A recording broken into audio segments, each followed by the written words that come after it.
Hello and welcome. My name is Jonathan Hammond and it's my pleasure to do this series of videos which I'm essentially going to call TVBOSS Essentials.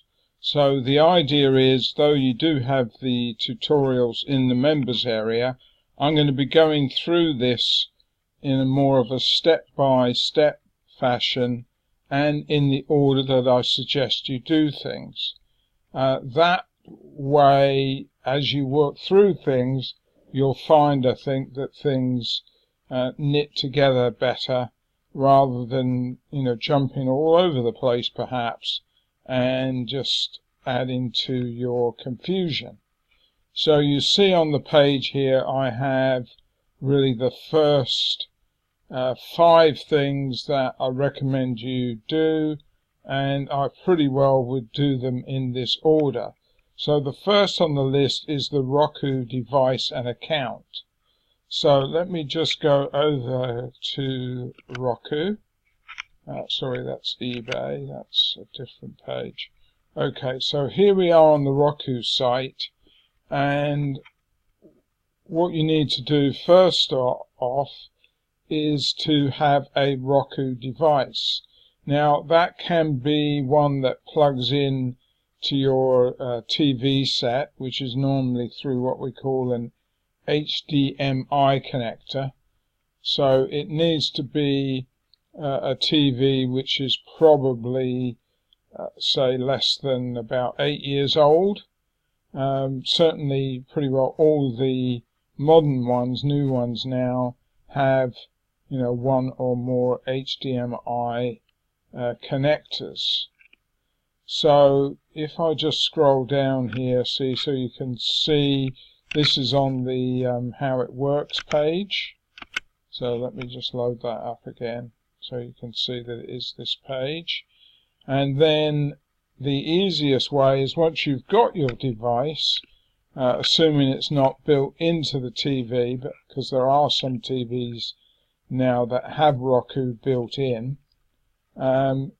then you plug it into your TV, so that's into the HDMI socket, and you connect your Roku device to the internet, and then you'll be able to set it up on your TV, and that will actually at the same time create a Roku account for you and activate your device, so that when you actually log in to Roku, because I've obviously already got an account, I can see I'm logged in here. So what you want to do is hang on just a second.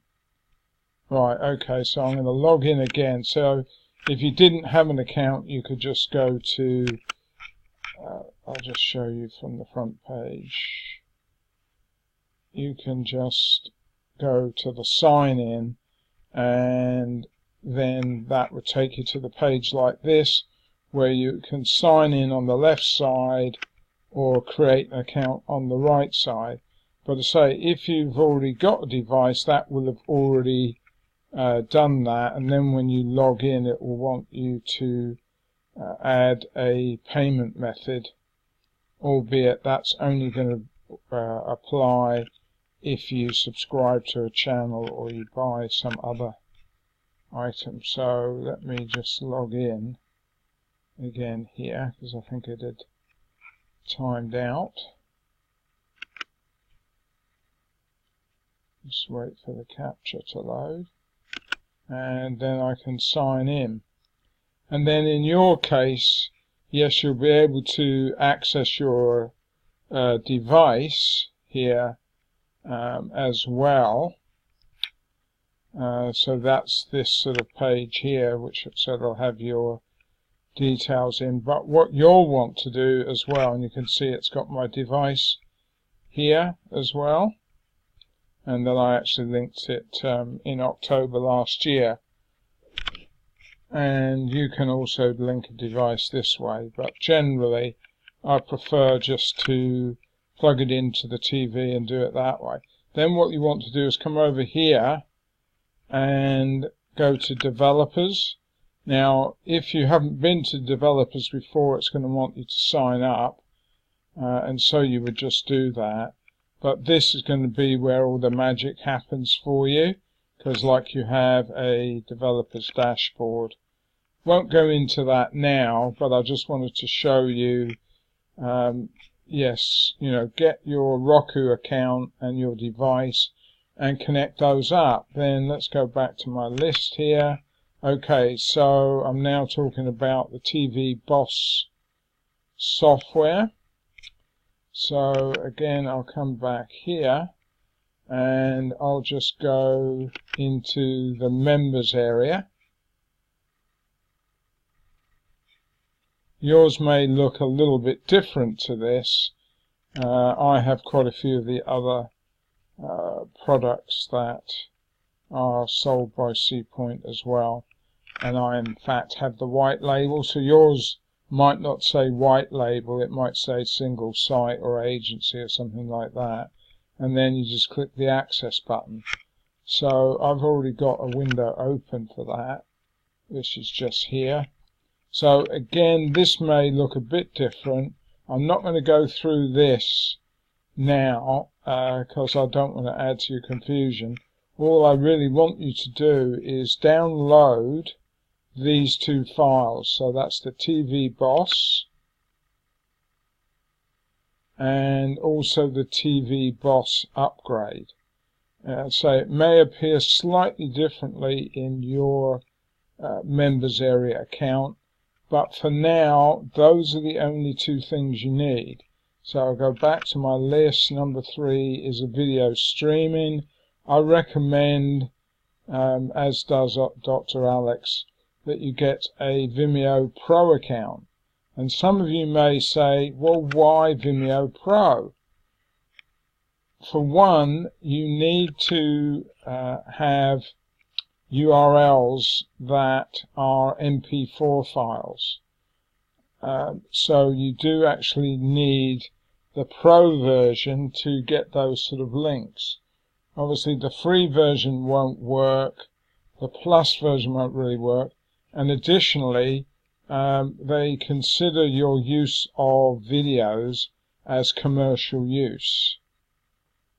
So that does require a Pro account, because that allows you to even sell videos. So that's why. And don't probably use S3 or only in the very short term. And the reason I say that is bandwidth. If you believe me, if you have a successful Roku channel with thousands of subscribers and you're using Amazon S3, do not be surprised to start getting bills of $1,000 a month. In fact, a friend of mine, he wasn't using his S3 account for Roku, he was using his for webinars, and he started getting bills of $600 a month. He switched on to Vimeo for $200 for the year, and it works just fine. So you don't want to be paying maybe $7,000 or $12,000 a year when you can pay, $200. So I know some don't like paying for the annual, but the thing is, if you look round at competitors, Wistia, you could do a similar thing, but Wistia, you'll love this, is $99 a month. That gives you the bandwidth you need, but that is for 10 videos. Every video you go above the 10 videos, you have to pay 25 cents per video per month. So you can see $200 a year is going to be way better than paying $99 a month and only have 10 videos ever in your account or have to pay extra. Whereas Vimeo, on their Pro account, they allow you to upload 20 gigabytes of video per week. So chances are, for most people, that's going to be more than enough, unless they're running multiple channels, and adding, say, 3 or 4 or more videos per channel per week. And Vimeo doesn't really worry too much about bandwidth. So let's go back to my list. Right, website hosting with a domain if you do not have one. Okay, so please, as is mentioned several times in the group and in the members area, do not use shared hosting. Do not use companies like HostGator, as they simply will not work.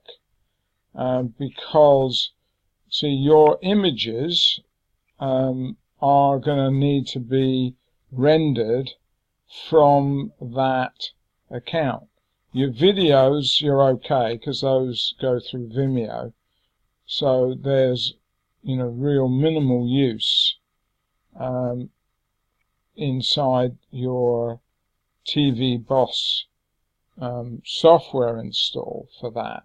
But for rendering of images, every image, whether it be a thumbnail image, a background, logos, all those sort of things, they obviously get rendered from that hosting account.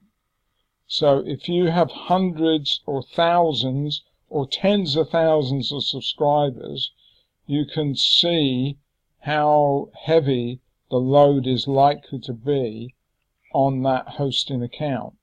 So really you want, like a VPS. So if you already have a VPS, then great, you can probably use that for your TVBOSS software install. But don't say just try and use a shared hosting, because the other problem is companies like HostGator, they put 5,000 accounts on a single server. So hopefully you realize that server is heavily overloaded, because they do what we call oversell the server resources, and therefore it tends to be very unreliable. Obviously TVBOSS does offer the option of a hosting account on their server, which is in Kansas City, which is $20 a month. So that is something you could consider if you don't have your own hosting that is suitable. Right, so just back to my list. So yeah, a domain, that's simply so that you can publicly host this website if you want to have a website, or at the very least the software install of TVBOSS and the images. And then last but not least, and then I'll finish this video, is going to be your images. So if I go in here, and I'll just quickly show you in here, let's make sure. Alright, that's screenshot, so we don't need that right now.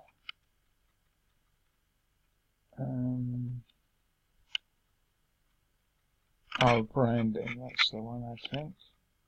Yes, okay, so here you can see it's these 4 images you want for branding your channel.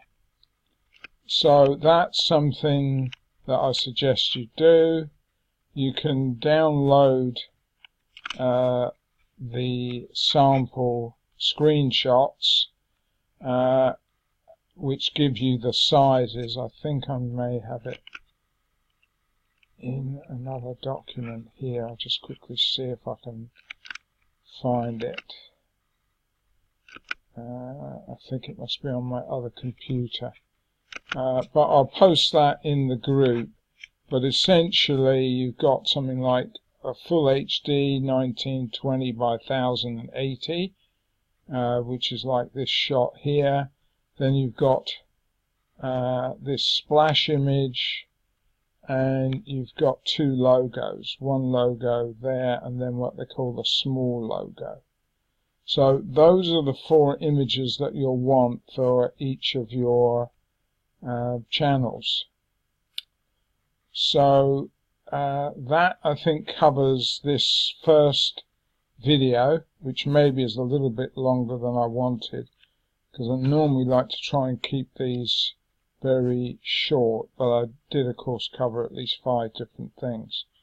So hopefully you found this useful.